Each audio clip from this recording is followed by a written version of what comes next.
Então, eu gostaria de dar as boas-vindas para os colegas, né? Aguardar mais um pouquinho, mais 1 minuto, 2 minutos aí para nós começarmos. Boa noite, Magali. Dizer que é um grande prazer estar aqui junto com vocês. Eu sou advogado criminalista, sou mestre em Direito Penal pela Pontifícia Universidade Católica de São Paulo, já leciono já há alguns anos, e então a gente vai começar a tratar do tema Teoria Geral dos Recursos no Processo Penal. Lá por volta das 9 horas, pessoal, eu pretendo fazer um intervalo como de hábito, né, para nós podermos aí descansar um pouquinho, tomar uma água, né, respirar um pouquinho antes de voltar. Tá bom? Se tiverem dúvidas, podem fazendo as colocações, nós vamos respondendo, né? E eu espero que isso daqui seja mais um debate de ideias do que propriamente uma aula. Os colegas fiquem à vontade, por favor, para tecer considerações aí a respeito dos assuntos que acharem pertinentes. Tudo bem? Agradecer aí todo o pessoal da ESA pelo suporte, o Leandro, o Felipe, professor Adriano Ferreira, Jorge Bolsinhas, presidente Edson Reis, todo o pessoal aí do Conselho Curador da ESA, do qual eu faço parte, né? E eu acho que nós já podemos dar início aí aos trabalhos.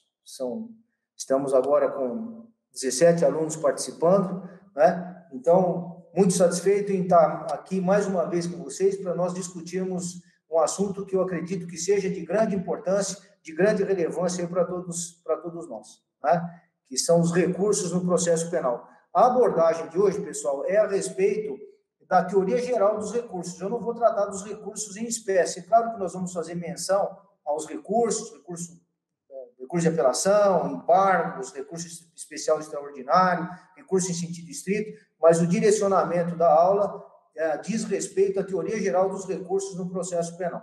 Tá? Começar dizendo que o sistema de administração da justiça do nosso país ele está atravessando já de longa data um caos. Né?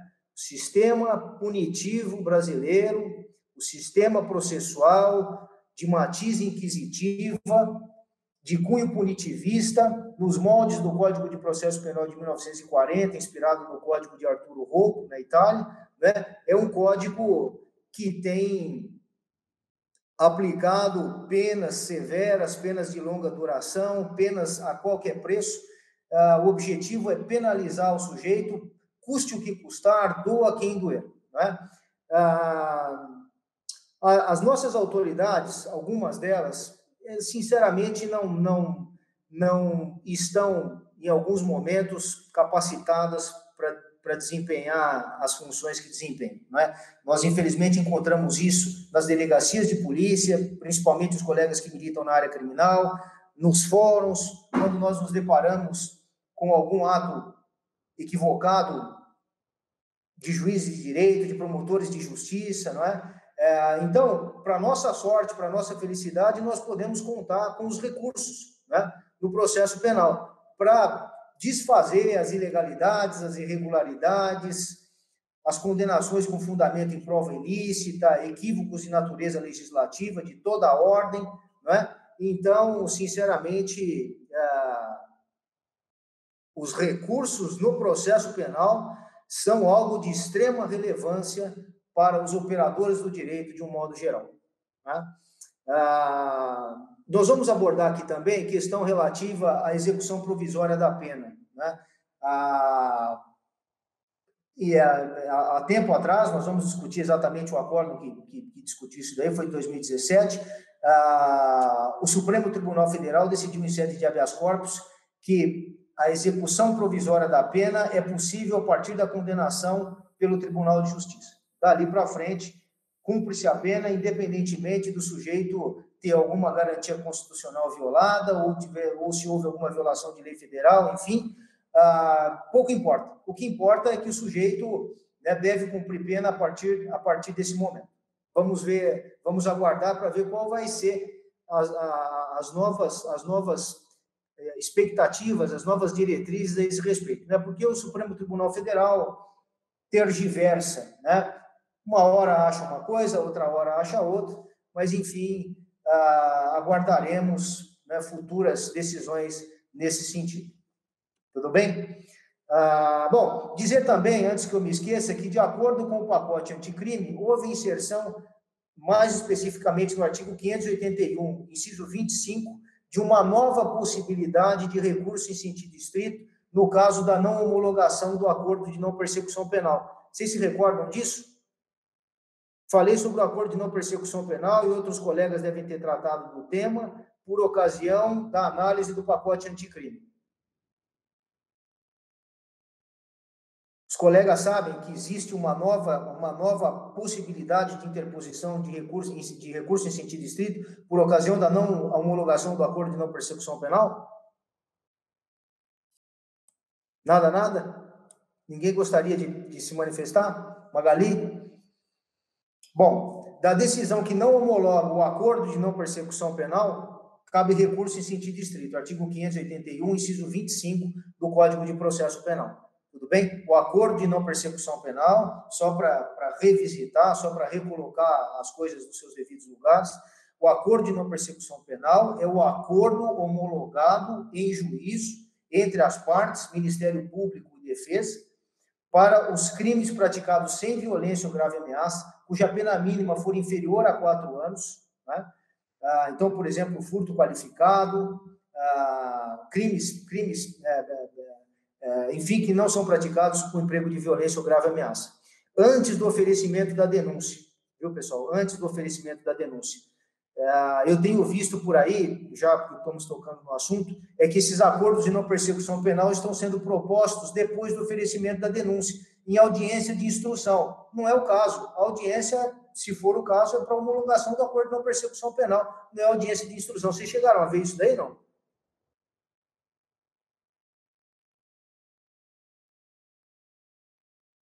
Viram? Ninguém viu? Eu sei que é recente, a matéria está sendo ventilada agora, mas os acordos de não persecução penal estão sendo propostos após o oferecimento da denúncia, e não é isso que disciplina a lei. Mas, enfim, essa é uma questão que vai ficar para uma outra ocasião. Bom, qual é o fundamento da interposição dos recursos no processo penal?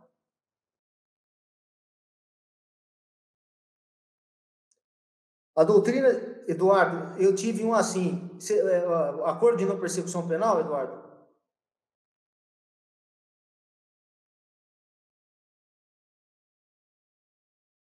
Acordo de não persecução penal, né? Bom, muito bem. Qual é, então, o fundamento do recurso?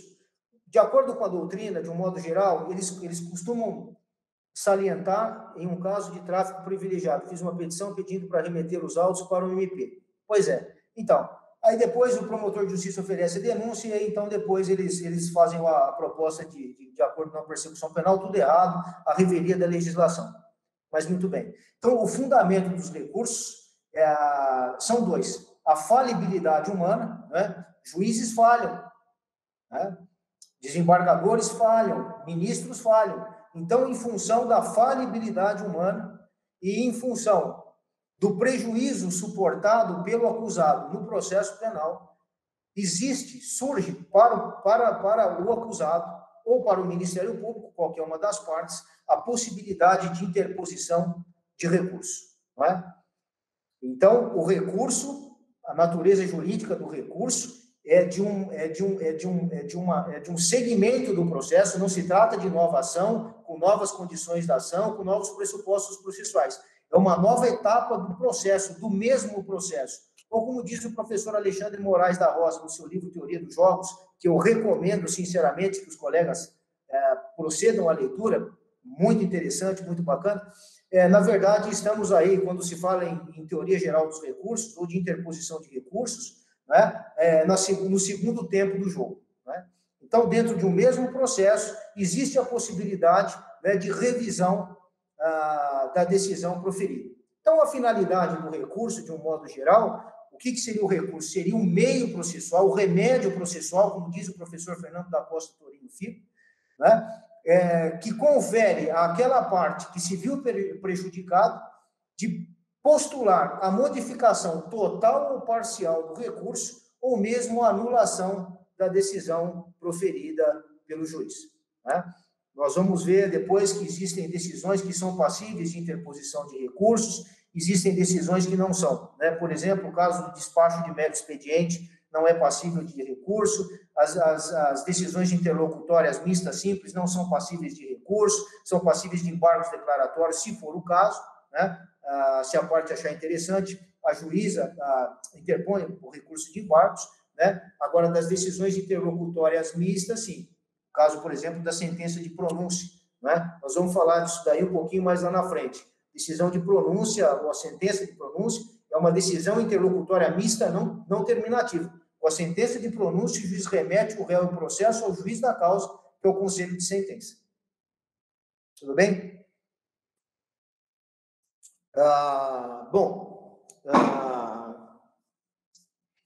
Então, quanto a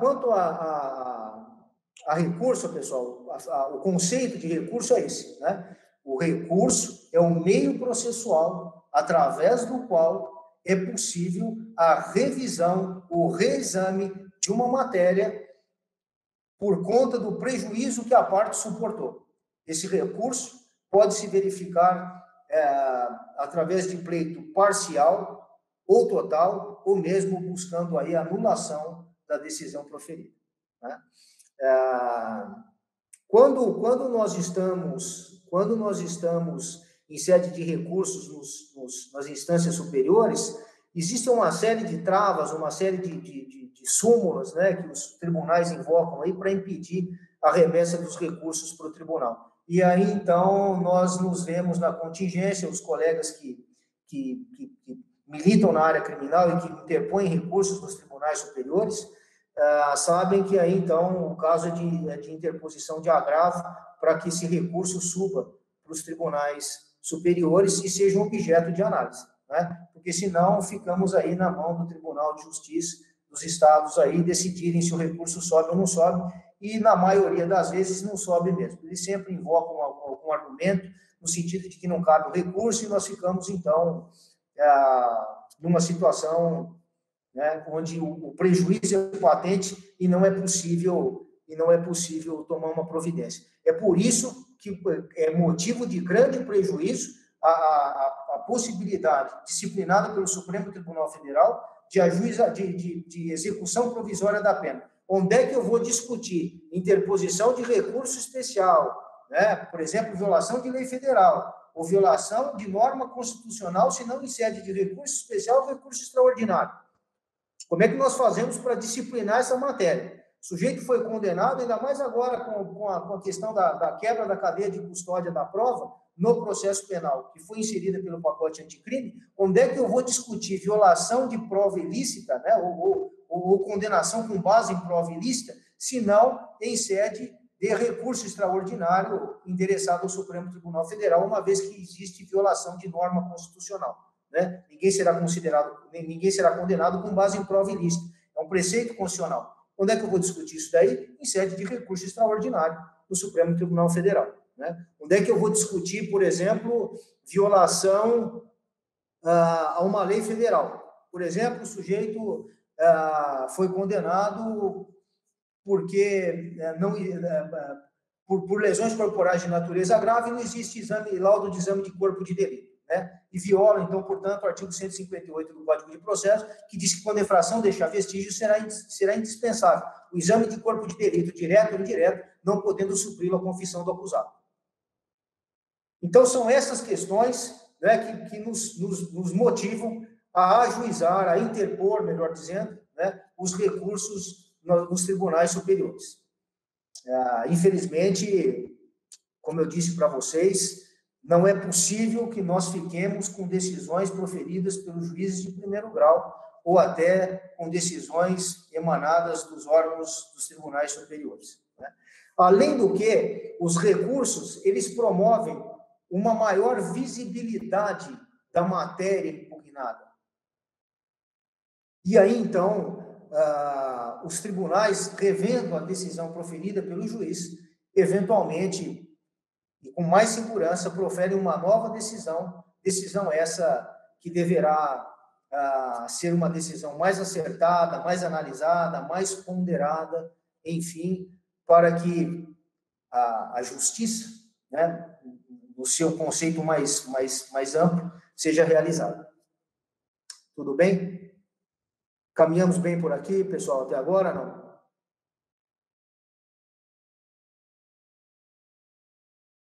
Ninguém se manifesta? Ninguém gostaria de falar nada? Ninguém gostaria de fazer alguma colocação, nada? Tudo bem, Beatriz? Gostaria de fazer alguma colocação nessas questões aí preliminares, iniciais?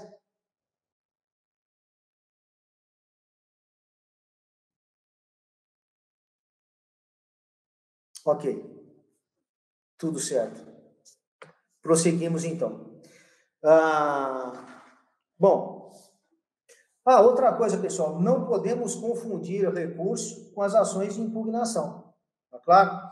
Então, uma coisa é recurso, outra coisa é ação de impugnação. Então, revisão criminal, mandado de segurança em matéria criminal, habeas corpus estão fora da matéria referente a recurso, né? Não são, na essência do termo, recursos, são ações de impugnação. E, portanto, presentes requisitos, condições de ação e pressupostos processuais.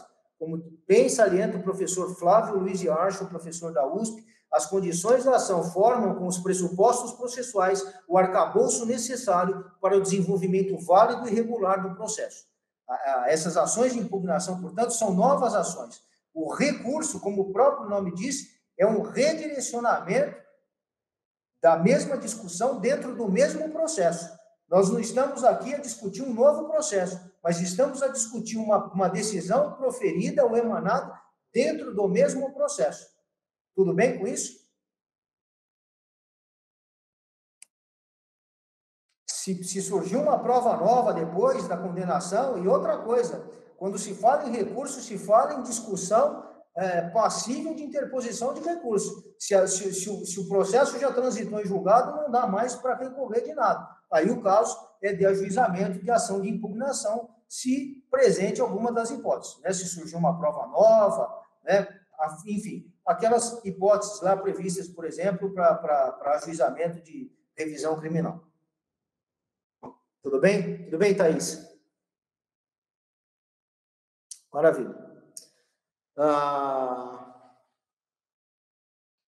Bom, então já fizemos aqui algumas considerações a respeito do quadro geral, né, da situação em que se encontra o sistema prisional no Brasil. Eu não posso deixar de considerar essas coisas, viu, pessoal? São informações importantes que nós temos que sistematicamente discuti-las, né?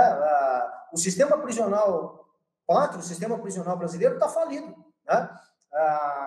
Quando o ministro Ricardo Lewandowski proferiu decisão naquele habeas corpus que nós vamos tratar daqui a pouco a respeito da execução provisória da pena, disse que nós vivemos, as prisões brasileiras são um verdadeiro inferno de Dante, né? O sistema prisional está falido, são verdadeiras masmorras medievais, são mais de 800 mil presos cumprindo pena, né? Isso sem considerar que boa parte dessas pessoas presas estão presos por conta de prisão preventiva, ou seja, prisão provisória, prisão pendente de recurso, né? E ainda, né, o pessoal insiste em decretar prisão preventiva, aí alguns magistrados, né, por conta de qualquer motivo, aí para eles não é suficiente a aplicação de outras medidas cautelares diversas da prisão preventiva. A finalidade é decretar prisão preventiva mesmo e deixar o sujeito lá preso, né, aguardando o processo. Imaginem vocês nessa situação de pandemia que nós estamos vivendo, como é que fica a situação do preso, né, nessas circunstâncias. Então, feitas essas considerações iniciais, nós passamos, então, a discutir, por exemplo, a questão do duplo grau de jurisdição. Né? O duplo grau de jurisdição é princípio constitucional, pessoal? Vocês consideram o duplo grau de jurisdição como princípio, como preceito constitucional? É um preceito constitucional explícito na Constituição?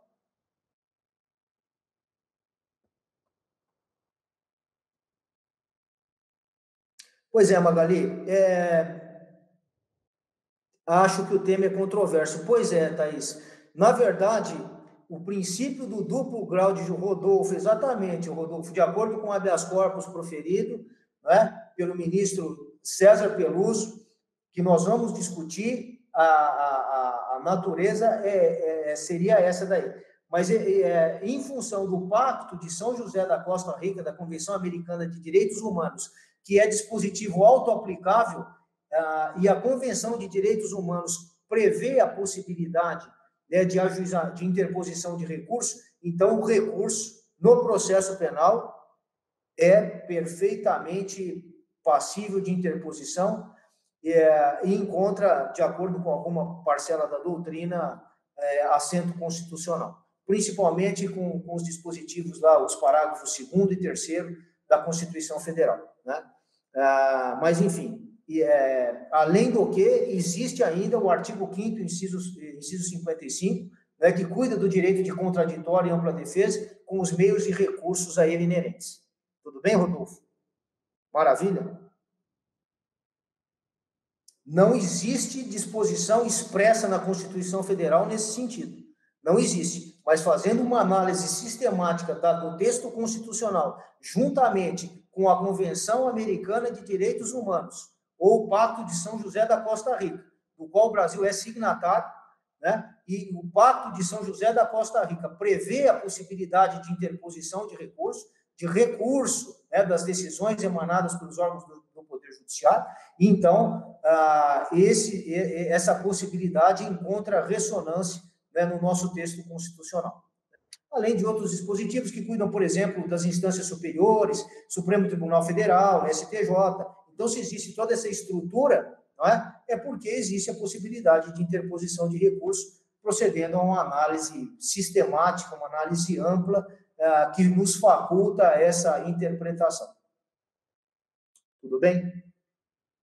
Essa questão aí, Rodolfo, de ser supralegal ou não, aliás, todos os tratados que cuidam de direitos humanos, a nossa próxima aula, o nosso próximo tema vai cuidar aí da tortura, tortura e prova no processo penal, foi minha dissertação de mestrado na PUC em São Paulo, e eu não estou sozinho nessa, mas as convenções internacionais, destacadamente aquelas que tratam de direitos humanos, elas ingressam no nosso ordenamento jurídico com dignidade de norma constitucional.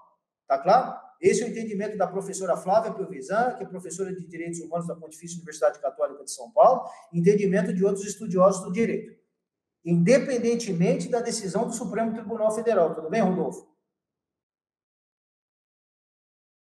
Tá? Não consigo enxergar, sinceramente, que esses dispositivos, né, dos quais o Brasil é signatário, né, esses tratados internacionais, principalmente os que cuidam de direitos humanos, que eles ingressem no nosso ordenamento jurídico com status de superior à lei ordinária, mas inferior à Constituição, ou supralegal. Tudo bem? Muito bem. Bom, na verdade, o Supremo Tribunal Federal, no habeas corpus número 87.585, é que disciplinou essa questão, tratando dessa matéria como matéria que entende que essas convenções ingressam no nosso ordenamento jurídico com dignidade de norma supralegal e não com status constitucional, com o que nós não concordamos. Muito bem. Ainda tratando do tema duplo grau de jurisdição, né? Ainda tratando desse tema, como é que fica a questão do duplo grau de jurisdição e o foro por prerrogativa de função? Existe duplo grau de jurisdição em se tratando de foro por prerrogativa de função? Por exemplo, juízes de direito, por exemplo, um deputado estadual que vai ser julgado pelo Tribunal de Justiça, existe prerrogativa de função para eles? Existe duplo grau de jurisdição, desculpe, melhor dizendo?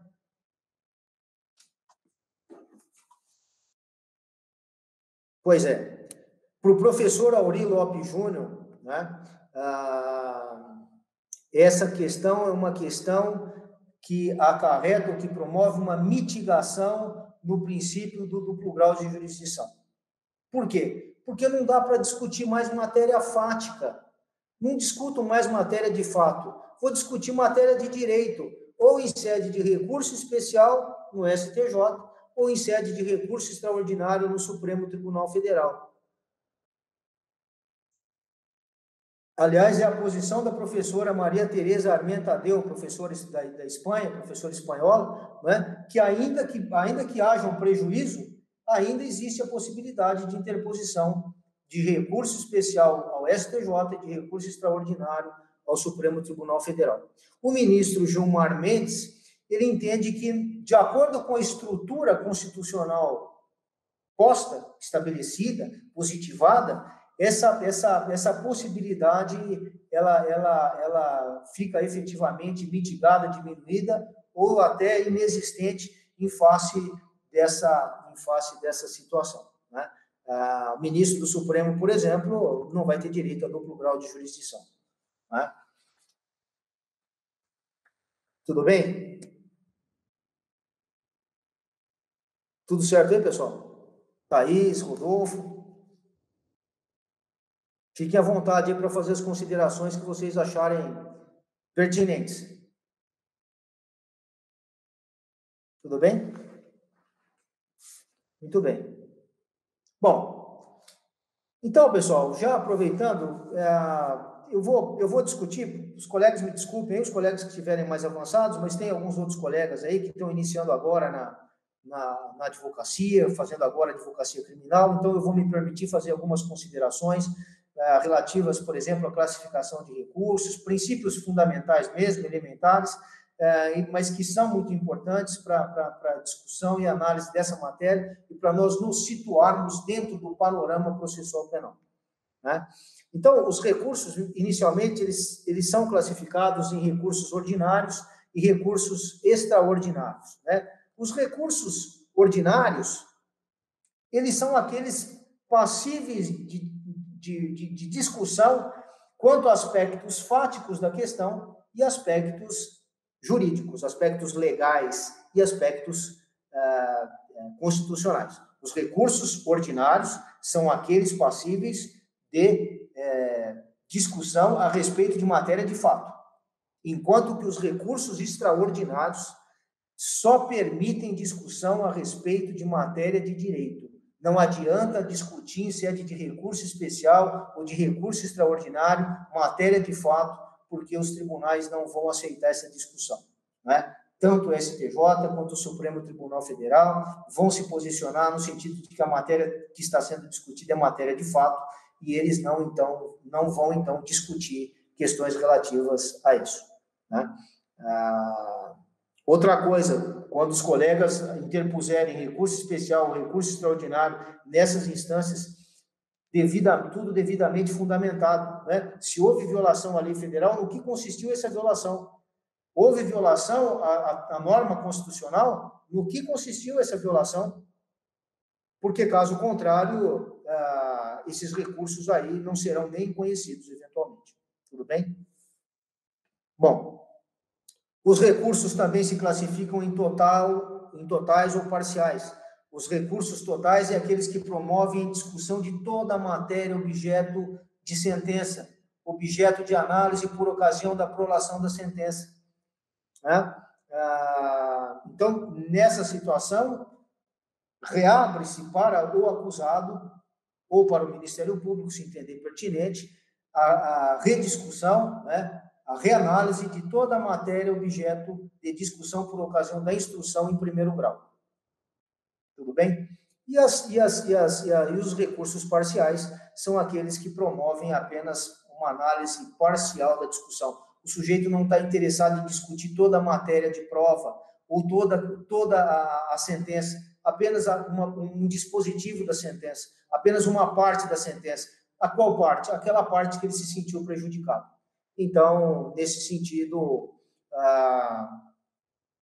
por exemplo, o sujeito que não teve concedido o regime semiaberto quando tinha direito, né? Por conta da quantidade de pena aplicada.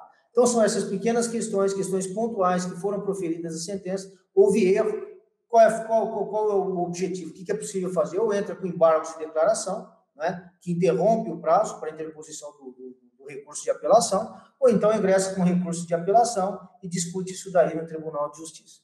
Tá bom? Tudo bem? Bom, os recursos ainda são de fundamentação livre e de fundamentação vinculada. Quando é que o recurso é de fundamentação livre? Quando é possível a discussão de toda a matéria versada no processo. Exemplo clássico, recurso de apelação. Tá?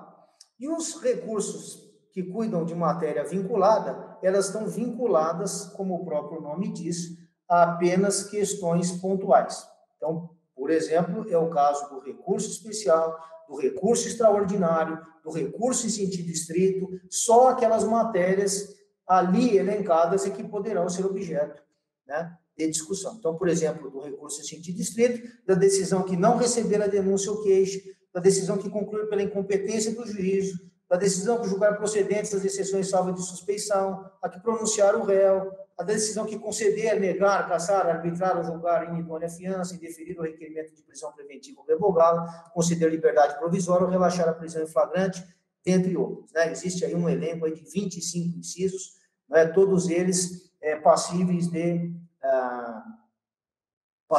discussão, relativos às matérias que estão elencadas nos incisos. Tá bom?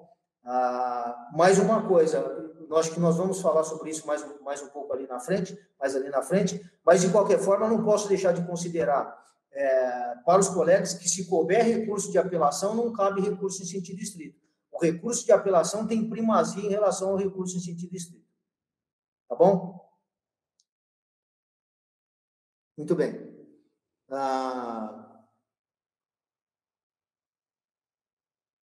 Bom, quanto a esses recursos obrigatórios, pessoal, né, os recursos, então, outra classificação são os recursos voluntários, os recursos obrigatórios. O que seriam esses recursos voluntários obrigatórios? Os voluntários, como o próprio nome diz, são recursos que onde fica ao critério da parte prejudicada interpor recurso. Os recursos obrigatórios são os famosos recursos de ofício. Boa noite, Mariana. São os famosos recursos de ofício. São aqueles onde o juiz, por exemplo, concede habeas corpus, onde o juiz reconhece alguma causa excludente de ilicitude ou de culpabilidade, né, ou a reabilitação do condenado, e recorre de ofício. Né? Isso daí é fruto de um sistema inquisitivo, né, de cunho ou de caráter extremamente punitivista, que não se adequa mais com o sistema que nós estamos tentando implantar nos dias de hoje, que é um sistema acusatório puro, né, onde o juiz julga. O juiz não é parte, portanto, ele não tem que interpor recurso nenhum, nem o de ofício. Embora os tribunais estejam mantendo recebendo esses recursos, né, e dando provimento a eles, o juiz não é parte, portanto, ele não recorre da decisão. Isso é um ranço de um sistema punitivista que não está mais encontrando respaldo na legislação de regência. Mas, de qualquer forma, como existe previsão legal, né, então é possível, e os juízes têm interposto, e os tribunais têm processado e julgado esses recursos. Agora, é interessante dizer é que esses recursos, quando são para benefício do acusado, então os juízes recorrem de ofício. Concedeu habeas corpus, recorre de ofício para o tribunal. Considerou presente ou patente alguma excludente de ilicitude, estado de necessidade, legítima defesa, estrito cumprimento do dever legal, o exercício regular do direito, ou alguma excludente de culpabilidade, recorre de ofício. Né? Beneficiou o réu, recorre de ofício. Agora, quando nós não é permitido, não encontra a previsão legal, a possibilidade do sujeito interpor recurso de ofício de uma decisão, de uma sentença que condena o acusado. Né? Então, essa aqui é a questão. Isso tudo, como eu disse para vocês, é resultado de um Código de Processo Penal de caráter eminentemente inquisitorial, inquisitivo, com ranço, né, de autoritarismo nos moldes aí preconizados pelo Código Penal italiano, Código de Processo Penal italiano, que nós já sabemos que apresenta esse viés. Tudo bem? Tudo bem, pessoal? Ninguém gostaria de fazer nenhuma colocação, nenhuma pergunta, nada?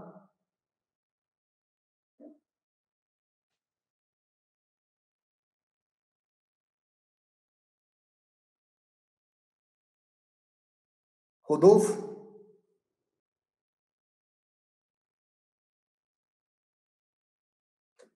Se não é cabível, Lucas. Claro que é cabível.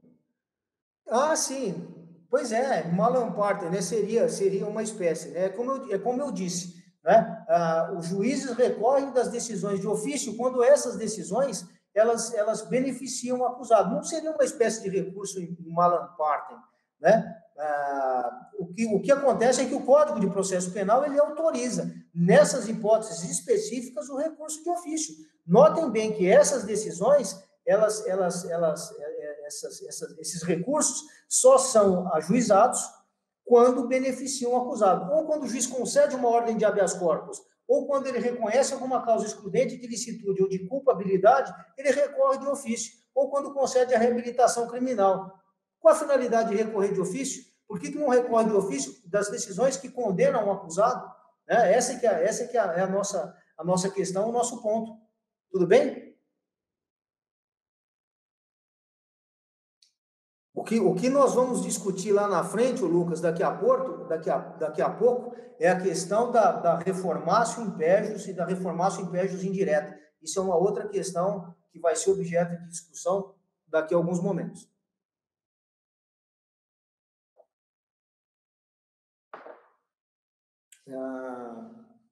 Bom.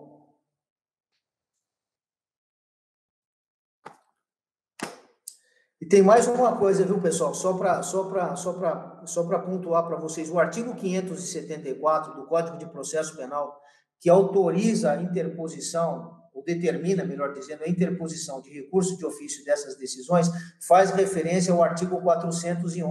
O artigo 411, ou de absolvição sumária, né, uma das outras hipóteses também de absolvição sumária, e o artigo 411 não prevê mais essa possibilidade.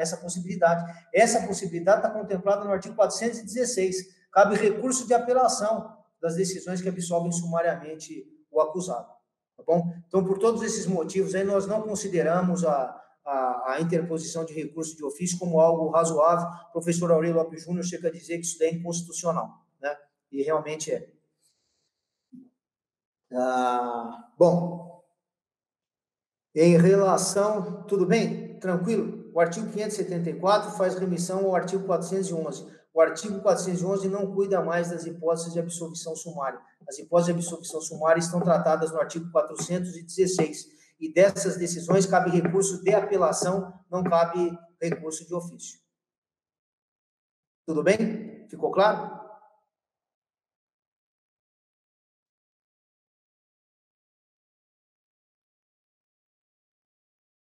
Maravilha. Bom, quanto aos efeitos dos recursos, minha prezada Magali, efeitos dos recursos. Então, os recursos, como nós sabemos, ele é recebido no efeito devolutivo e no efeito suspensivo. Tá? Efeito devolutivo, todos os recursos têm. Todos os recursos, né, têm efeito devolutivo. Quer dizer, eles devolvem a recognição da causa à instância superior. Ou ao próprio juiz, se for o caso, né, de retorno aos autos, como, por exemplo, o caso de recurso de embargos de declaração, que provoca o reexame da matéria pelo próprio juiz que proferiu a sentença. Mas, de todo modo, no mais das vezes, o recurso tem efeito devolutivo. Além do efeito devolutivo, o recurso tem efeito suspensivo. Né? E aí eu pergunto para vocês, a sentença penal absolutória tem efeito suspensivo?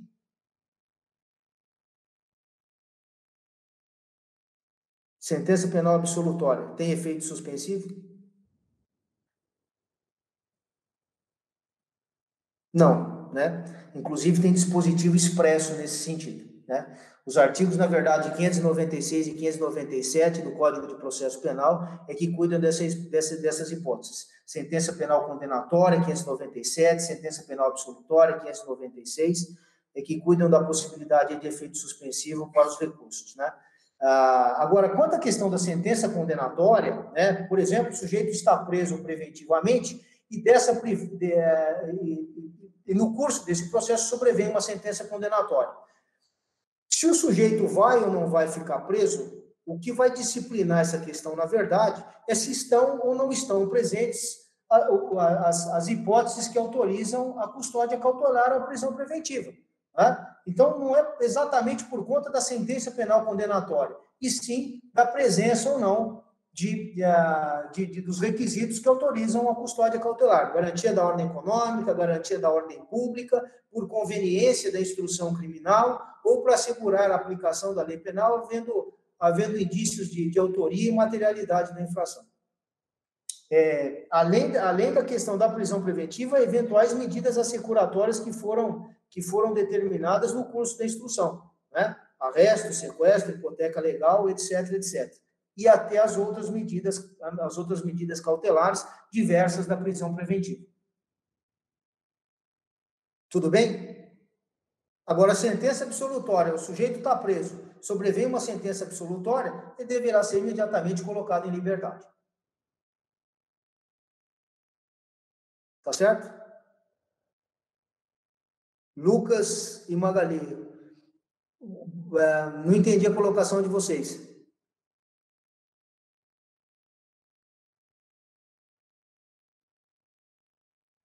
Diga lá. Tudo bem? Tudo certo, Lucas? O sujeito está preso durante a fase de instrução. Sobrevém sentença absolutória. Foi sobre a pergunta da sentença penal absolutória. O que tem, Fernando? Sobrevém sentença penal absolutória, o sujeito deve ser imediatamente colocado em liberdade. E as eventuais restrições aplicadas sobre esse sujeito serão desfeitas por ocasião dessa sentença absolutória. Pois o Ministério Público recorre, né, e aguarda o resultado do processo. Sim, sem dúvida. A liberdade é a regra, Lucas. O princípio constitucional é o da presunção de inocência, né? Nós não podemos deixar de perder isso de vista. O vetor orientador é o princípio da presunção de inocência. O que eu estou dizendo para vocês é o seguinte: se o sujeito está preso preventivamente e sobrevém uma sentença absolutória, o sujeito deve ser colocado imediatamente em liberdade. Agora, se sobrevém sentença condenatória, aí então, né, ficam suspensos todos os efeitos, e aí então aguarda, se o sujeito estiver preso, né, aguarda preso o julgamento do recurso. Né? Agora, isso, sinceramente, deve ser objeto de análise por parte do magistrado. Né? Às vezes o sujeito é condenado, mas ele estava respondendo ao processo em liberdade, Lucas, ele continua em liberdade. Tudo bem? É por isso que eu estou dizendo, o conceito de liberdade provisória chega até a ser um equívoco, pois a liberdade é claro, a liberdade é a regra. O princípio constitucional, Eduardo, é o da presunção de inocência. E por conta desse princípio constitucional da presunção de inocência, todos os consequitários, todas as consequências daí decorrentes, daí imanentes. Né? Então, é por isso que eu estou dizendo, a grande questão gira em torno da presença ou não dos requisitos que autorizam a custódia cautelar. Garantia da ordem pública, garantia da ordem econômica, conveniência da instrução criminal ou para assegurar a aplicação da lei penal. Se estiverem presentes esses requisitos por ocasião da instrução, o sujeito está preso, se sobrevém condenação, esse sujeito muito provavelmente vai continuar preso, aguardando o julgamento do seu recurso. Agora, se esse sujeito estava respondendo o processo em liberdade e sobrevém sentença penal condenatória, esse sujeito deverá continuar em liberdade até que o julgamento do recurso seja realizado. Né? E aí, então, de acordo com a nova decisão, né, do Supremo Tribunal Federal, a execução provisória da pena já é o suficiente, porque esse sujeito, se estava em liberdade, começa a cumprir pena. Agora, imagine vocês, nós vamos discutir isso aí daqui a pouco, imagine vocês se essa condenação é resultante, por exemplo, da colheita de uma prova ilícita ou ilegítima, Ou seja, aquela prova que violou norma penal ou processual penal, né? Ou violou lei federal. Onde é que eu vou discutir essa questão? Se o Tribunal de Justiça não ficou satisfeito, né, em condenar o sujeito com base em uma violação, uma norma dessa, ainda mais agora que nós estamos cuidando da cadeia da custódia da prova, no processo penal, essas provas devem ser desentranhadas, diz o Código de Processo Penal. Desentranhadas. Porque são ilícitas.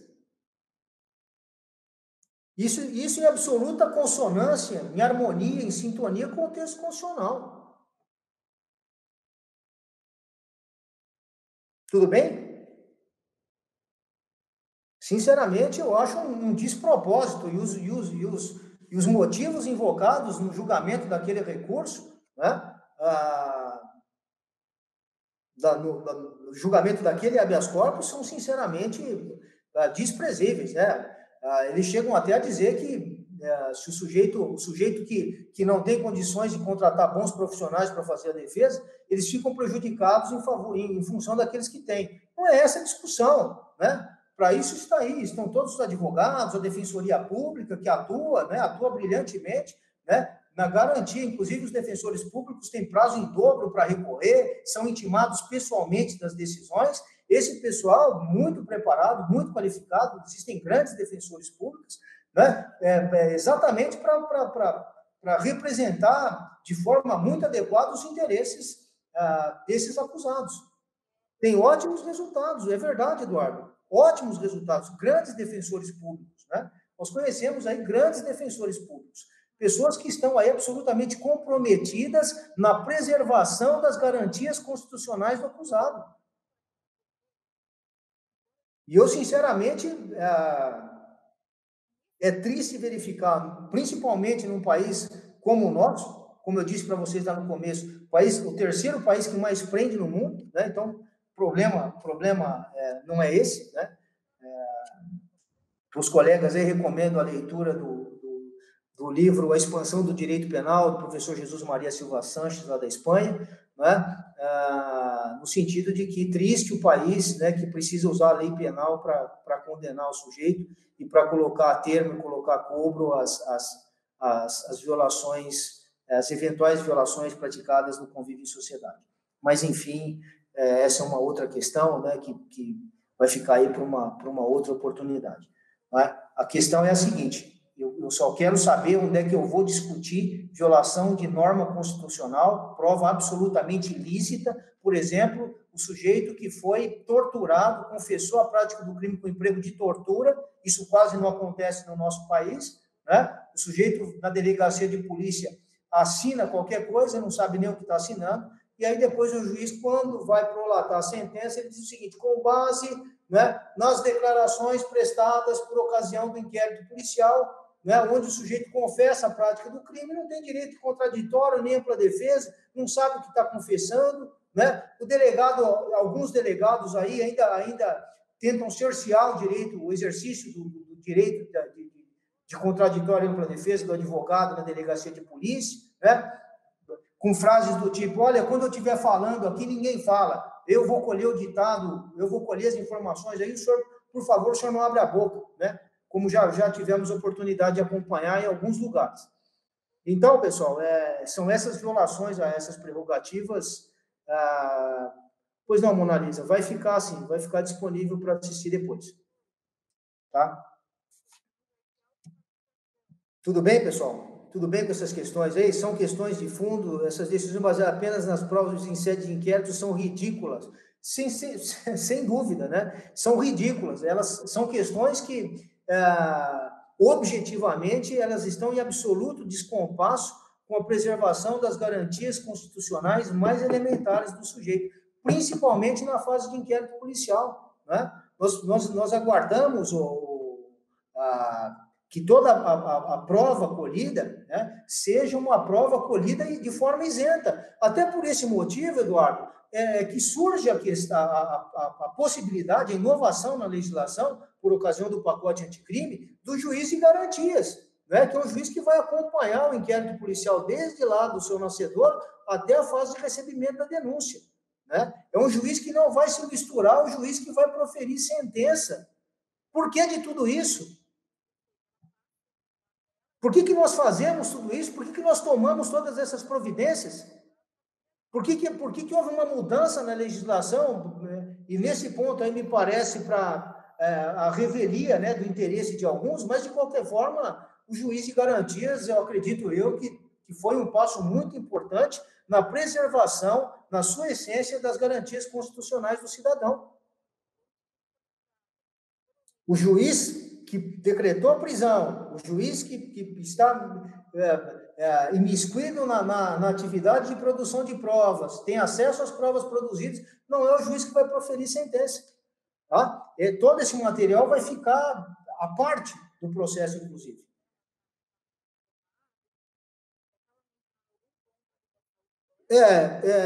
Lucas, o posicionamento sobre o inquérito primeiro que fake news não é crime, né?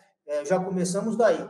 Em segundo lugar, meu caro, instaurar inquérito policial de ofício, eu sinceramente me causa espécie, com todas as vênias que o ministro Alexandre de Moraes possa merecer, eu não acho razoável a instauração de procedimento de ofício. Né? Requisitar a instauração de procedimento como disciplina ao Código de Processo Penal é uma coisa. Agora, instaurar o procedimento de ofício não foi por outro motivo, aliás, que o ministro Marco Aurélio se posicionou no sentido de que isso daí é um inquérito que nasce morto mesmo. Não há outra possibilidade a ser contemplada a não ser essa, né? Em apuração de fake news, né, sinceramente, desconheço, né, qualquer colocação nesse sentido. Mesmo que fosse o caso de ajuizamento de queixa-crime, de ação penal privada, né, mesmo assim, deveria colher elementos de prova, constituir um advogado, se ele se sentiu ofendido na sua honra, né, e aí, então, ajuizar uma queixa-crime na qualidade de querelante. Né? Viola totalmente o sistema acusatório, claro, Eduardo, claro.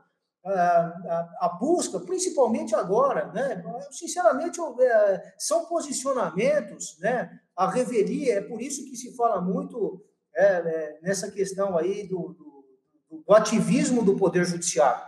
Né? O Poder Judiciário hoje está se transformando, está tomando ares, né, de cunho, inclusive, legislativo, quer dizer, está começando a legislar a revelia do que disciplina a própria legislação, a violação de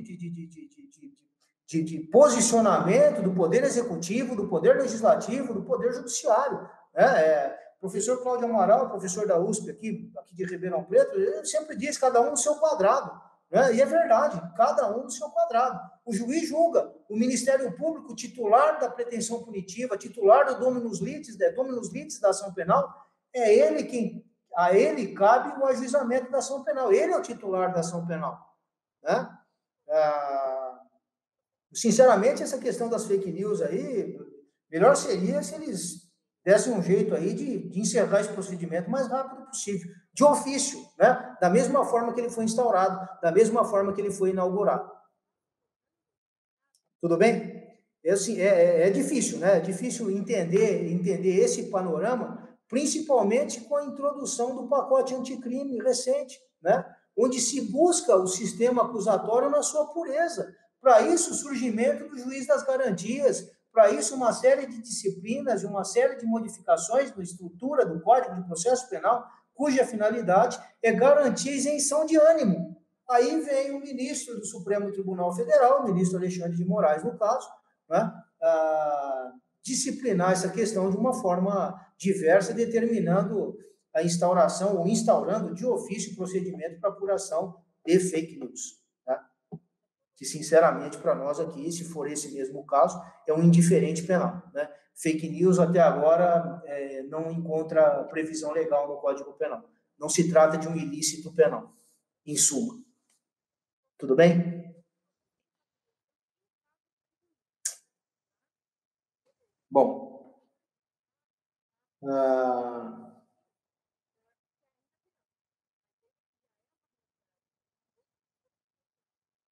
e com isso nós já fizemos a consideração, pessoal, a respeito da execução antecipada da pena após a decisão de segundo grau. O julgamento, pessoal, foi o julgamento feito no habeas corpus número 126.292, que eu deixei aí como anexo para os colegas, né? Nesse julgamento foi disciplinado, né, foi disciplinada a possibilidade de execução provisória da pena.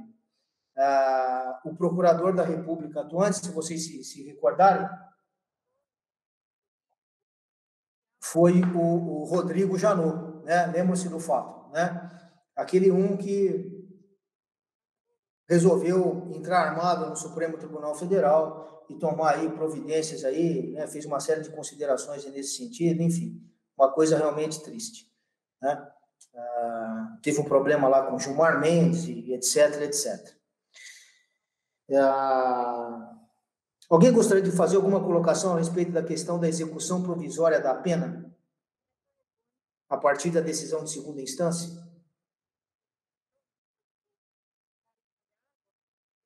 Lucas? Eduardo? Ana? Ninguém? Nada, nada?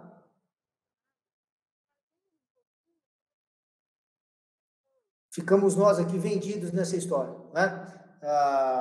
Só gostaria de saber, como eu já disse, aonde, em que seara, em que foro, em que instância eu vou discutir violação de lei federal, né? Ou de violação à norma constitucional, por exemplo, uma prova ilícita, etc, etc. Se o juiz ou o tribunal já se manifestaram no sentido de que aquela prova é lícita, para que serve, então, o recurso especial extraordinário? Então, vamos retirar esses instrumentos aí do ordenamento jurídico, que eles não vão servir para nada. Tudo bem? Bom,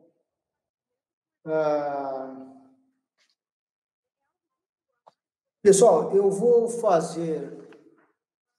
falar aqui só sobre o princípio da fungibilidade dos recursos e vou fazer um breve intervalo aí para nós descansarmos um pouquinho, tomarmos uma água e descansar um pouco as ideias. O próximo tema, né, é o que diz respeito ao princípio da fungibilidade dos recursos. O que seria esse princípio da fungibilidade do recurso? É o princípio que permite, né, que autoriza a interposição de um recurso no lugar do outro, desde que não haja má-fé ou erro grosseiro, né? Agora, a questão é a seguinte, essa questão da má-fé é uma questão que realmente demanda um juízo de valor, né? O que seria má-fé? Como é que essa má-fé ficaria caracterizada na interposição do recurso, né?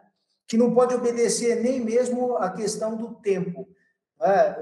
Além de não poder haver má-fé, nem erro grosseiro, ainda fica tudo isso análise do tempo. Quer dizer, é possível o recebimento, é possível que o juiz receba e processe um recurso no lugar do outro, desde que não haja má-fé, erro grosseiro e desde que seja interposto no tempo oportuno ou previsto, de acordo com o Código do Processo Penal, para aquele recurso. Ora, se o sujeito se equivocou, né, se não houve má-fé, se não houve erro grosseiro, se o sujeito se equivocou, ele está a acreditar que o tempo, o prazo permitido para ele ajuizar ou para ele interpor o recurso é aquele previsto na legislação, né?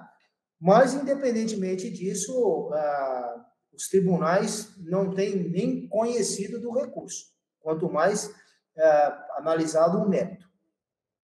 Então, portanto, cabe a nós, operadores do direito, advogados, Ministério Público, se for o caso, observarmos, se bem que para o Ministério Público, eu, sinceramente, o que eu tenho visto na prática é que existe alguma tolerância, alguma permissividade que não se estende, né, aos advogados. Mas, de qualquer forma, tomem os colegas cuidado para não se equivocarem no momento da interposição do recurso, né? Recurso de apelação, estamos diante de uma sentença de primeiro grau, recurso de apelação, temos embargos declaratórios, recurso de apelação, recurso em sentido estrito, né? Esses recursos que são recursos aí ordinários aí que estão à primeira disposição, né? Então, e mais um detalhe, cuidado com a questão da primazia do recurso de apelação em função do recurso em sentido estrito. Se couber apelação, não cabe recurso em sentido estrito. Tudo bem, pessoal? É a regra do artigo 593, parágrafo 4º. Para cada situação, apenas... artigo 579, parágrafo único. Né? Então, todos esses requisitos, má-fé, erro grosseiro e tempestividade. É possível, então, que o juiz receba um recurso pelo outro, desde que não haja má-fé, desde que não haja erro grosseiro e desde que interposto dentro do prazo, né, que deveria, prazo esse do recurso que deveria ter sido interposto e que não foi. Tudo bem? Princípio da fungibilidade do recurso. Um recurso pode ser recebido por outro, desde que não sejam desobedecidos esses critérios legais. Tá claro, pessoal?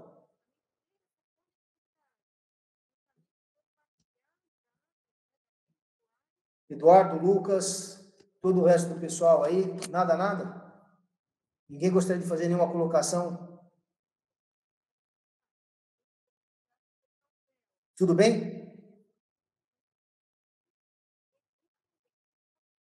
Então, nós vamos fazer uma pausa aí de uns 5 minutos e daqui a pouco nós voltamos. Pessoal, eu gostaria que vocês ficassem à vontade para fazer as colocações que vocês acharem pertinentes, por favor. É importante para nós, professores, esse retorno, né? Para saber se alguma colocação, alguma dúvida, uma questão que eventualmente não ficou bem discutida ou debatida, enfim, eu gostaria que vocês, por favor, me dessem esse retorno. Nós, como professores, né, a gente gosta de olhar para os alunos, né, e aí então eu acho bacana a aula presencial por conta desse motivo. A gente não consegue ver os colegas, então não consegue verificar se a coisa está caminhando bem ou não. Mas, enfim, por favor, fiquem à vontade aí para as considerações aí que os colegas acharem pertinentes. Tudo bem? Bom, passamos então, falamos a respeito do princípio da fungibilidade dos recursos, né? E passamos então ao princípio da unirrecorribilidade dos recursos, o artigo 593, parágrafo 4º. Esse artigo que cuida do recurso de apelação, tá certo? Então, foi o que eu disse para vocês, para cada decisão, um único recurso. Cada decisão, um único recurso. E se couber recurso de apelação, não caberá recurso em sentido estrito, tá? Então, verifiquem primeiro se é caso de apelação, se não for caso de apelação, verificar se a hipótese é de recurso em sentido estrito, naquelas hipóteses taxativamente previstas no artigo 581, né? Então, cabe, como os colegas sabem, um recurso de apelação das sentenças definitivas de condenação ou de absolvição proferidas pelo juiz singular, das decisões definitivas ou com força de definitivas proferidas pelo juiz singular, das decisões do tribunal do júri, quando ocorrer nulidade posterior à pronúncia, for a decisão do juiz-presidente contrária à lei expressa ou a decisão dos jurados, houver erro ou injustiça no tocante à aplicação da pena ou da medida de segurança, e, por último, quando for a decisão dos jurados manifestamente contrária à prova dos autos, né? Então, nessas hipóteses, aí cabe recurso de apelação. Quando couber recurso de apelação, não cabe recurso em sentido estrito. Tudo bem? Qual é a exceção a essa regra da unirrecorribilidade dos recursos? Alguém tem alguma coisa em mente aí? Quando é que eu posso excepcionar essa regra da unirrecorribilidade dos recursos? Quer dizer, para cada decisão, um único recurso.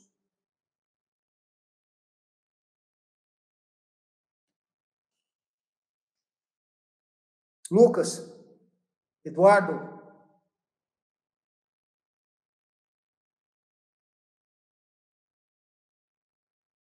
Nada? Os outros colegas aí que eu não estou acompanhando o nome, Anthony, Rodolfo, Jéssica, enfim, Ângela, ninguém? Decisões em juizado especial, que se pode interpor recurso especial ou ordinário. Pois é, recursos para os tribunais, exatamente, Eduardo, exatamente. Então, por exemplo, qual é a hipótese? Acórdão proferido pelo Tribunal de Justiça, né? onde concomitantemente a violação a uma lei federal e a um dispositivo de índole de norma constitucional. Então, nesse momento, eu posso ajuizar concomitantemente, ao mesmo tempo, recurso especial ao STJ e recurso extraordinário ao Supremo. E aí, então, alguém me pergunta, mas e aí, então, como é que faz? Julga os dois? E se as discussões ou as decisões forem divergentes? Simultaneamente, Eduardo, simultaneamente. O que convém o tribunal fazer? Porque senão você perde o prazo. Você tem um prazo de 15 dias para interpor recurso especial ou recurso extraordinário ao STJ ou ao STF. Tudo bem? Se você não interpuser nesse momento, você perde o prazo. E se houve violação à norma constitucional, o prazo, o momento oportuno que você tem para interpor o recurso extraordinário ao Supremo é esse. Nem que seja para depois o Supremo Tribunal Federal aguardar o julgamento do recurso especial para depois apreciar a questão de norma constitucional. Mas o momento oportuno que você tem para interpor esse recurso é esse mesmo. Tá bom? Tá? Eventualmente, o que pode acontecer, Eduardo, é o Tribunal de Justiça dizer assim, ó, não estão presentes os requisitos para ajuizamento de recurso especial ou extraordinário. O que eu faço? Agravo, tá? O agravo, exatamente, faço a matéria subir, queira o presidente do Tribunal de Justiça ou não. Inclusive, o recurso de agravo é endereçado a ele. E aí, então, ele que remeta os autos ao egrégio Superior Tribunal de Justiça ou Supremo Tribunal Federal. Essa seria exceção a essa regra da unirrecorribilidade do recurso, ou pelo menos uma delas, ou pelo menos essa que eu me lembro agora. Tudo bem, Eduardo? Maravilha? Bacana.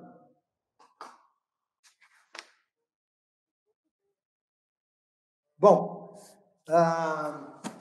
quanto à motivação dos recursos, pessoal, exatamente, é o agravo, né? Porque aí não tem outro jeito, não tem outra alternativa. Porque o que existe de súmulas, Eduardo, o que existe de súmulas, né, aplicadas para impedir a subida desses recursos às instâncias superiores, é um negócio complicado, né? Então, você acaba, se você não se vale desses expedientes, você acaba ficando com a decisão do Tribunal de Justiça. Então, eles invocam inúmeras súmulas ou inúmeros obstáculos de ordem processual para impedir a remessa do recurso. A princípio, exatamente, é a súmula 7 do STJ. Essa daí parece que é a súmula padrão, né? Súmula padrão. Mas, enfim, a motivação, o próximo... Tudo bem, pessoal? Então, qual é a regra? A regra é de que cada decisão cabe um recurso. Eventualmente, cabe 2 recursos, como o caso que nós acabamos de abordar, né? Cabe recurso especial ao STJ, recurso extraordinário para o Supremo Tribunal Federal. Pessoal, no momento da interposição dos recursos, né, seja recurso de apelação, seja recurso em sentido estrito, tomar cuidado para motivar devidamente a interposição do recurso, né? Invocar argumentos que justifiquem a interposição do recurso, né? Porque senão o Tribunal de Justiça faz voltar o recurso para apresentação de razões, porque não ficou devidamente esclarecido qual é o objeto da controvérsia. Tá claro? Né? Então esses recursos devem ser motivados, assim como as sentenças devem ser motivadas. Como eu disse para vocês lá atrás, sentença proferida pelo juiz, por mais que ele queira, não é exercício de arte mágica, como diz o professor Torinho Filho, né? Não cai do céu. Isso é fruto de um raciocínio lógico a partir de premissas estabelecidas por ocasião da fase de instrução processual penal. Né? Raciocínio lógico, premissa maior e conclusão. Alguns juízes parece que ainda não estão conscientes dessa situação, né? Motivar é dar as razões do convencimento. Por ocasião da prolação da sentença, o juiz deve expor, ou deve elencar, ou deve apresentar as razões pelas quais ele está condenando ou absolvendo. Sempre fazer, Fernando. É o momento que você tem para fazer o pré-questionar matérias, é muito bem colocado, né, para depois discutir isso daí nas instâncias superiores. né? Sempre fazer pré-questionamento nas apelações. Eu até diria, se for possível, antes, né? Até na fase de instrução. Se não for na fase de instrução, na fase de embargos, Fernando.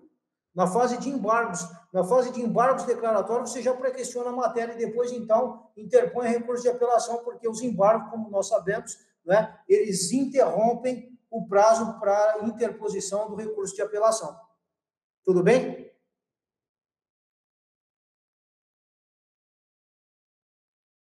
Tudo certo, Fernando?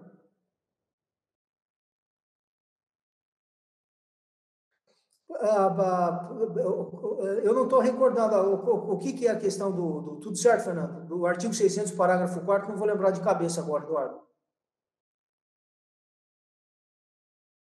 Deixa eu dar uma olhada. 600, parágrafo 4º. Se o apelante declarar na petição do tempo de polícia que deseja arranjar a superior instância, serão os autos submetidos ao tribunal. Ah, sim. Ah, tudo bem. Arrazoar somente em segunda instância. O que eu acho disso? É uma questão de conveniência, na verdade, viu, Eduardo? Uma questão de conveniência. Né? O sujeito apresenta a petição recursal, depois, se ele quiser apresentar as razões na segunda instância, ele apresenta. Mas eu, sinceramente, eu não faço isso, não tenho o hábito de fazer. Eu apresento a petição recursal, depois espero, aguardo a abertura do prazo para as razões, e aí, então, depois eu encarto as razões. Tá certo? Eu não tenho hábito, mas é uma questão de estratégia, cada um tem uma. Eu não acho que exista alguma vantagem nisso, tá certo? Mas aí fica a critério de cada um, na verdade, né? É um critério autorizado pelo código, e aí então os colegas aí que verificam se é o caso ou não. Tudo certo? Mas tomem cuidado com esses argumentos, né, com a motivação dos recursos, né, com os fundamentos dos recursos, assim como o juiz tem o dever de motivar as razões do seu convencimento, o advogado também deve, né, pautar a sua conduta no momento da interposição do recurso, motivando, apontando, fundamentando, né, o porquê. Se houve violação, se a sentença está equivocada, a sentença errou nesse ou naquele detalhe, por que isso aconteceu? Apresentar as razões pelas quais isso chegou a acontecer. E, se for o caso, fazer sustentação oral no Tribunal de Justiça, né, de forma muito objetiva, dizer para o presidente da sessão, né, para o desembargador relator, né, o que efetivamente está acontecendo com aquela sentença. Tá certo? Tudo bem? Eu acho que é mais pragmático, mais objetivo e dá mais resultado. Tá? Faz um memorialzinho lá antes, despacha com os desembargadores, porque senão os colegas sabem disso, os votos já estão prontos quando eles vão para a sessão de julgamento. Né? Então, se é pretensão do advogado fazer sustentação oral no Tribunal de Justiça, ele, então, que faça um memorial, vai despachar com o desembargador, né, os 3 desembargadores que vão julgar o recurso, e aí, então, depois, no momento em que ele for fazer sustentação oral, ele apresenta as razões que o levam a sustentar o seu pleito. Tudo bem? Porque se não apresentar memorial e não informar que vai fazer sustentação oral, o voto já vai pronto, né, no momento da sessão de julgamento. É a verdade. O processo não é decidido naquele momento, né? Aquele voto já vai pronto. Tá? Tudo bem, Ana? Bom, outro tema importante, pessoal, é a questão da impossibilidade da chamada reformatio impégios indireta. Né? O que é isso? É a impossibilidade do tribunal reformar a sentença do acusado, agravando a sua situação por conta de recurso exclusivo da defesa. Se foi só a defesa que recorreu, o tribunal não poderá, por conta desse motivo, por conta de previsão legal, inclusive, né, artigo 617 do CPP, modificar a situação do acusado para pior. Né? Não pode fazer isso. Por conta de recurso exclusivo da defesa, não é possível a reformatio impégios nos moldes do artigo 617. Tudo bem? Entenderam essa questão? Não é possível a modificação para pior da situação do acusado, do condenado, em virtude de recurso exclusivo da defesa. Se foi só a defesa que recorreu, não é possível que o tribunal reforme a decisão do acusado para piorar ou para agravar a sua situação. Tá? Além da reformácio impégios, existe a chamada reformácio impégios indireta, não é? Nessa situação, o caso é de anulação da decisão para novo julgamento.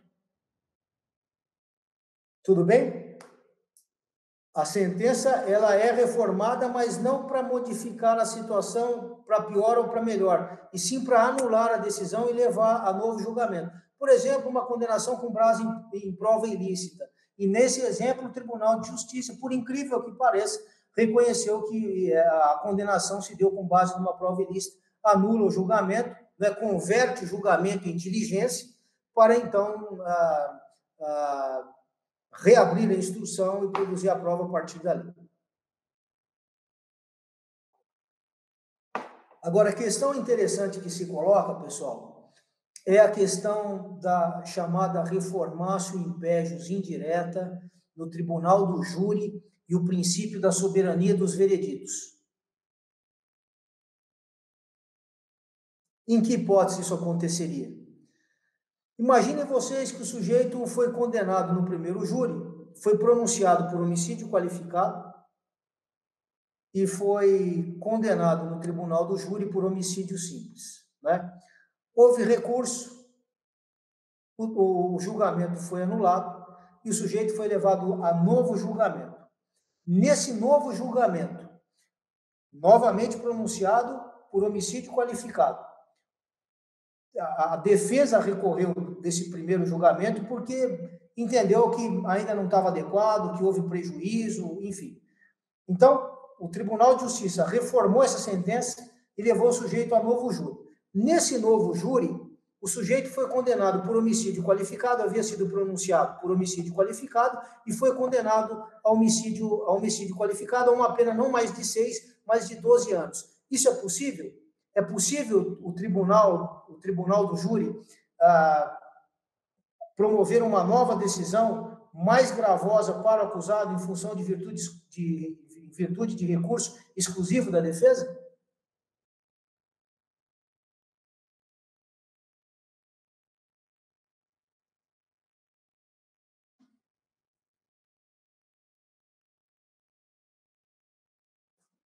Não. Mas ele foi levado a novo júri, com um conselho de sentença novo, né? Aqueles jurados que decidiram no primeiro júri não estão mais presentes. O sujeito foi pronunciado por homicídio qualificado.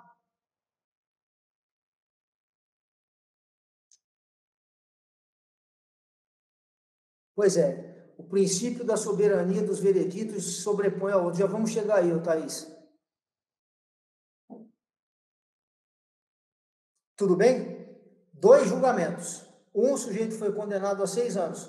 A defesa não concordou com a sentença, não concordou com a decisão dos jurados. Entendeu, por exemplo, que a decisão dos jurados é manifestamente ou foi manifestamente contrária à prova dos autos. O Tribunal de Justiça anulou o julgamento, levou o sujeito a novo júri. Nesse novo júri, o sujeito que havia sido pronunciado por homicídio qualificado foi condenado por homicídio qualificado por conta de recurso exclusivo da defesa. E aí, então, minha cara Thaís, vigoraria o princípio da soberania dos vereditos? E aí, então, valeria a condenação a 12 anos por homicídio qualificado?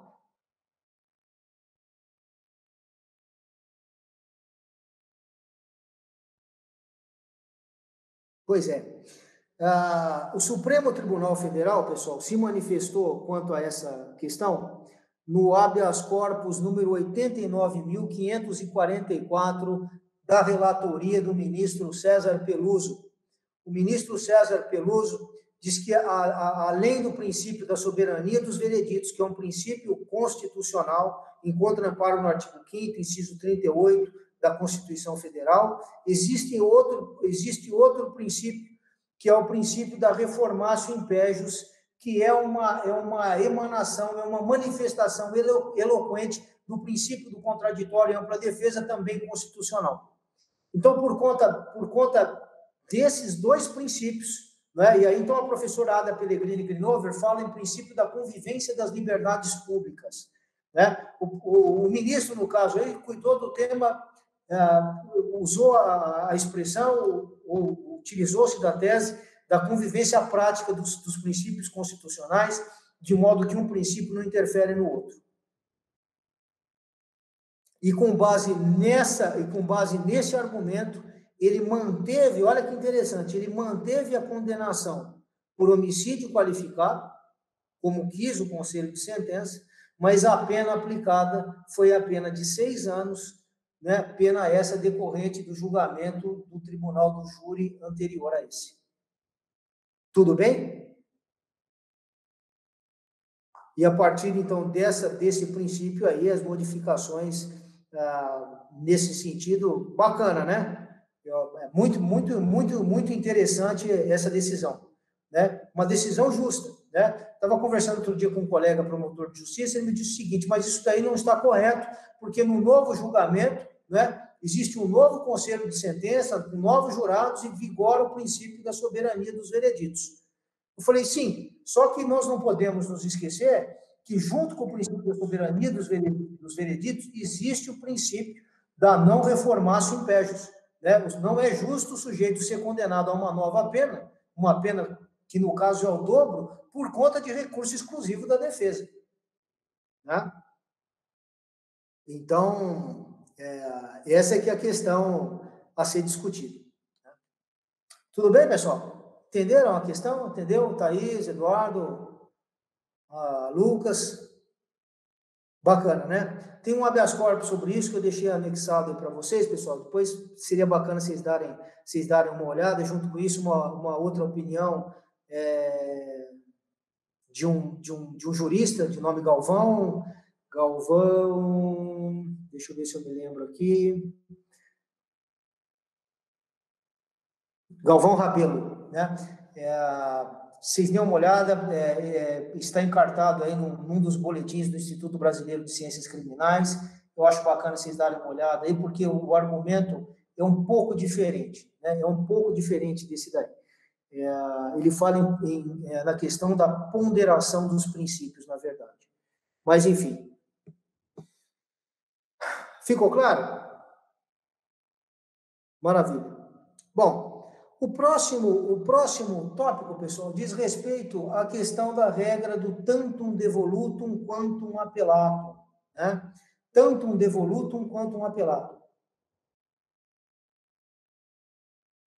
O professor Gustavo Henrique Badaró, professor da USP, né, titular da cadeira de Direito Processual Penal da Universidade de São Paulo, tem um trabalho muito bacana a respeito do princípio da correlação entre acusação e sentença. Né? Então, guardadas as proporções, o que seria o princípio da correlação entre acusação e sentença? A sentença portanto, obrigatoriamente, deverá observar os parâmetros estabelecidos por ocasião do oferecimento da denúncia. O titular da pretensão punitiva, em regra, é o Ministério Público, como nós sabemos, né? O promotor de justiça é aquele que vai levar a cabo, né, o jus persequendi in judicio. Então, o juiz, por ocasião da prolação da sentença, deverá se limitar à postulação feita pelo Ministério Público por ocasião do oferecimento da denúncia. Nesse caso, o princípio do tantum devolutum quantum appellatum é o princípio do tanto decidido quanto aquilo que foi apresentado. Então, o Tribunal de Justiça vai se limitar tanto para a acusação quanto para a defesa àquilo que foi postulado por ocasião da interposição dos recursos. Tá certo? É uma espécie de correlação. Da mesma forma que, em primeiro grau, observou-se o princípio da correlação entre acusação e sentença, houve, da mesma forma, a observância desse mesmo princípio, com uma outra terminologia, que é do tantum devolutum quantum appellatum, em sede de instância superior, em sede de decisão pelo tribunal. Tudo bem? Bom, os despachos, quanto aos despachos, pessoal, despachos de mero expediente, né? Aqueles despachos, diga a parte, né? Manifeste-se a defesa a respeito da manifestação do Ministério Público de folhas, né? Despachos, tanto os despachos de mero expediente quanto as decisões interlocutórias simples, elas são irrecorríveis, né? Não dá para recorrer. Se o colega entendeu que ficou na dúvida, né? Não ficou esclarecido o que o juiz está querendo dizer com aquela providência, com aquele despacho que ele deu, entra com embargos de declaração. Ou então aguarda o momento da sentença para se manifestar a respeito. Tudo bem? Não confundam essas decisões interlocutórias simples, que têm carga decisória quase que inexistente, com as decisões interlocutórias mistas, como é o caso da sentença ou da decisão de pronúncia. A decisão de pronúncia, a natureza jurídica da decisão de pronúncia é de decisão interlocutória mista não terminativa. Com a sentença de pronúncia, o juiz remete o réu e o processo ao juiz da causa, que é o conselho de sentença. Da sentença de pronúncia, cabe recurso em sentido estrito. Da decisão que pronunciar o réu, cabe recurso em sentido estrito. Da decisão que impronunciar, cabe recurso de apelação. Cuidado com isso, vocês já devem ter reparado, né? Então, das decisões interlocutórias mistas, né, cabe recurso. O que não cabe recurso é dos despachos das decisões simples. Tudo bem? Muito bom. Bom, disponibilidade e indisponibilidade dos recursos, da interposição dos recursos. Nós sabemos todos que nas ações penais privadas vigora o princípio da disponibilidade. A parte pode dispor do recurso que tem interposto, né? Fica aí ao seu critério, ao seu talante, ao seu arbítrio, decidir se vai. Cuidado, eu não estou falando de renúncia, estou falando de desistência do recurso. Portanto, o recurso já foi interposto. Tudo bem? No caso da ação penal privada, a parte, no caso o querelante, pode desistir do recurso. Agora, nas ações penais públicas, o Ministério Público, se recorreu, não poderá desistir do recurso que haja interposto. Tá? Tudo bem? Agora, tome cuidado com uma coisa, hein? No momento do recurso da defesa, por conta de uma sentença penal condenatória, se o advogado peticiona dizendo que não vai recorrer, portanto, está renunciando ao direito de recurso, é preciso que o juiz determine a intimação do acusado também, sob pena de nulidade. Tá? É preciso que se tome essa providência para salvaguardar os interesses do acusado. O advogado se posiciona, mas o intimado, o acusado, não é comunicado. Né? E aí, então, esse assunto já está até súmula 708 do Supremo Tribunal Federal, diz que é nulo, né, eventual recurso que desobedece essa regra.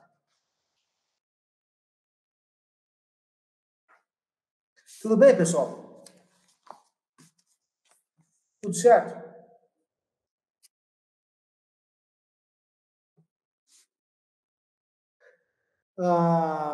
Bom, é importante para mim esse retorno, viu? Eu agradeço aí aos colegas aí que se posicionam aí para a gente saber como é que nós estamos caminhando, né, como é que está o ritmo da aula, como é que a gente está tratando isso daí, porque, sinceramente, né, é um nível de dificuldade a mais para nós professores, tecer considerações com os colegas sem poder ver os rostos de cada qual. Mas, enfim, fiquem à vontade aí, usem o chat aí para a gente discutir a respeito, tá bom? Pessoal, quanto ao efeito extensivo dos recursos, né? A doutrina fala em efeito extensivo do recurso, por conta de condições que não são questões de natureza pessoal. Então, na verdade, em primeiro lugar, eu devo dizer o seguinte, que, na verdade, o efeito extensivo não é do recurso. O efeito é extensivo, Como diz o professor Badaró, muito bem salientado, aliás, se o efeito extensivo fosse do recurso, todos os demais correios deveriam ser intimados para a interposição dos recursos.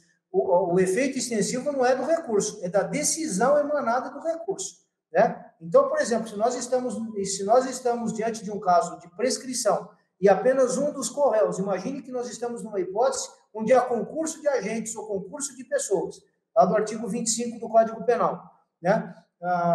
Se é essa a hipótese, e o caso é de prescrição, essa prescrição reconhecida pelo Tribunal de Justiça se estenderá a todos os demais correios. Tudo bem?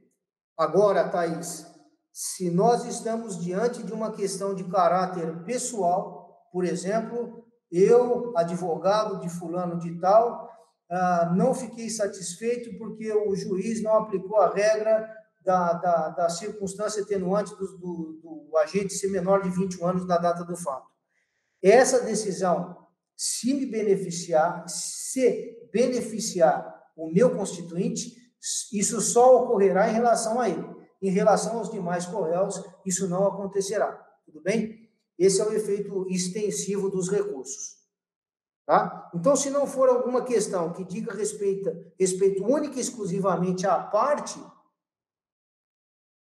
essa decisão do Tribunal de Justiça se estenderá a todos os demais correios. Caso contrário, se for uma questão de natureza pessoal, de caráter pessoal, aí então só se aplicará a quem interpôs o recurso.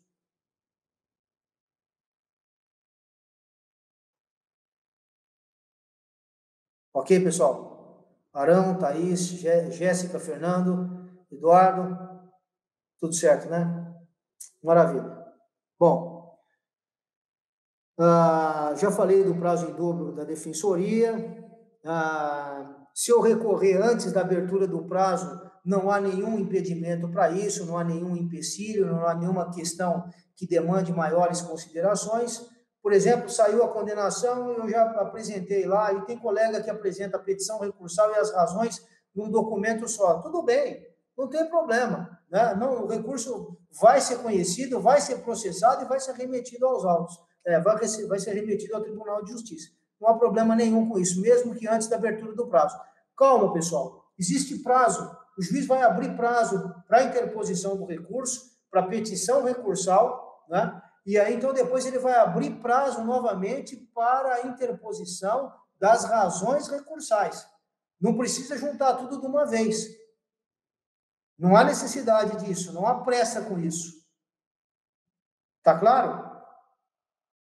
A gente tem notado alguns colegas aí com preocupação em perder o prazo, Magali, junta tudo de uma vez só, vai a petição recursal junto com as razões. Não há necessidade. Petição recursal no momento, razões de recurso num outro momento, depois que o juiz abre vista dos autos. Fiquem tranquilos que vocês não vão perder o prazo. Tá? O juiz tem a obrigação legal de abrir prazo para a apresentação das razões. Bom, o artigo 578 do Código de Processo Penal, pessoal, cuida da forma, né, pela qual o recurso pode ser interposto. Ou através de petição recursal, né, que era o que nós estávamos discutindo, ou através de termo nos autos, né, artigo 578 do CPP. Petição recursal ou termo nos autos. O que é o termo nos autos? Já informa o juiz que vai recorrer. Simples assim. Ou na audiência, né, assim que o juiz profere a sentença, né, ou no cartório, chega lá e fala, eu vou recorrer da sentença, não estou satisfeito com essa sentença. Recurso por termo nos autos. Existe previsão legal para isso, isso é possível, não ficou satisfeito com a sentença. Né? Aliás, se a decisão é proferida na sentença, o advogado já sai intimado já começa a correr prazo para ele para a juntada da petição recursal e o ajuizamento das razões. É só quando as partes não estão presentes, né, por ocasião da prolação da sentença, é que o juiz vai abrir prazo para se manifestar a respeito da petição recursal e das razões de recurso. Tudo bem?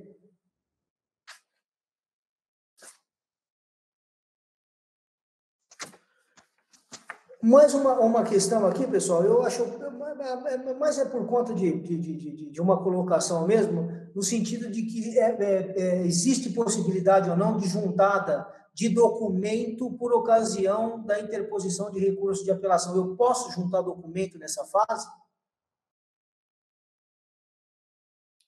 É possível? Pois é, viu, Thaís? Na verdade, o artigo 231 do Código de Processo Penal autoriza a parte juntar documento até a prolação da sentença, né? Recurso, já estamos, como diz o professor Alexandre Moraes da Rosa, numa outra etapa do procedimento, né? Fernando Menossi. Na verdade, Fernando, o professor Fernando da Costa Tourinho Filho, professor Auri Lopes Júnior, concordam com a possibilidade de juntada de documentos. Eu, sinceramente, diria que não há previsão legal, mas também diria que se o juiz oportunizar ao Ministério Público que se manifeste em relação aos documentos juntados, não há problema. Até porque isso em se tratando de documento novo, né? Porque se for documento que já foi discutido, já consta do processo, portanto, não tem novidade nenhuma, né? Mas, de qualquer forma, eu, sinceramente, não me sinto à vontade, apesar de existir esse permissivo doutrinário, digamos assim, eu não me sinto, eu nem acho que o juiz se sentiria à vontade para permitir ou para franquear essa permissão, esse permissivo, se fosse um documento que só veio à tona. Exatamente, Fernanda, essa é que é a questão. Porque o documento que já está nos autos, pouco importa, né? Assim que o recurso for para o tribunal, o processo vai junto. Aí, então, o tribunal vai analisar todo o processo. Se juntou documento que já estava juntado, né? Estamos tratando aqui de documento novo, né? E outra coisa eu diria, né, com todo respeito, com todo acatamento aos ilustres professores, que depende do documento também, né? Porque se for documento que demanda aí novas discussões, eu sinceramente penso que não seria cabível. Exatamente, foi o que eu falei, Eduardo. Se o juiz de direito facultar a outra parte para que se manifeste, por exemplo, o Ministério Público pode, instado a se manifestar a respeito dessa questão, ele pode dizer o seguinte: não tenho nada a opor, né? Esse documento não significa muita coisa para mim, então pode ficar à vontade, não tenho nada a opor a respeito da juntada desse documento. Ou então ele vai pedir vista dos autos para análise do documento antes da interposição do recurso. Pois é, Eduardo, estaria em total consonância com o princípio da ampla defesa e contraditório. Não é por outro motivo que os professores Tourinho Filho e Auri Lopes Júnior concordam. Eu concordo também, mas por conta da falta de previsão legal, isso seria vedado. Sinceramente, artigo 231 do Código de Processo Penal, você tem prazo para juntar toda a documentação, que é até a prolação da sentença. Mas observância ao princípio constitucional do contraditório e ampla defesa, eu não estou falando aqui de revisão criminal, viu, Eduardo? Não estou falando, porque revisão criminal eu posso juntar documento novo, estou falando de recurso mesmo. Interessante, na própria petição de interposição, pedir a manifestação do MP. E mesmo que isso não aconteça, Eduardo, o juiz obrigatoriamente deve despachar no sentido de que o Ministério Público deva se manifestar em relação ao documento juntado no recurso de apelação interposto, né? Encartado nos autos. Tudo bem? O que eu estou dizendo é o seguinte: eu sinto dificuldade, né? Eu sinto dificuldade por conta da falta de previsão legal, mas existem vozes muito mais autorizadas do que eu, no sentido de que é possível a juntada de documento, né, por ocasião da interposição do recurso de apelação. Mas, enfim, não custa tentativa, se for o caso, se os colegas tiverem oportunidade, juntem o documento, né? E aí, então, o juiz vai abrir vista dos autos para o Ministério Público para que ele se manifeste a respeito do documento juntado às folhas tais, por parte da defesa. Tudo bem, pessoal?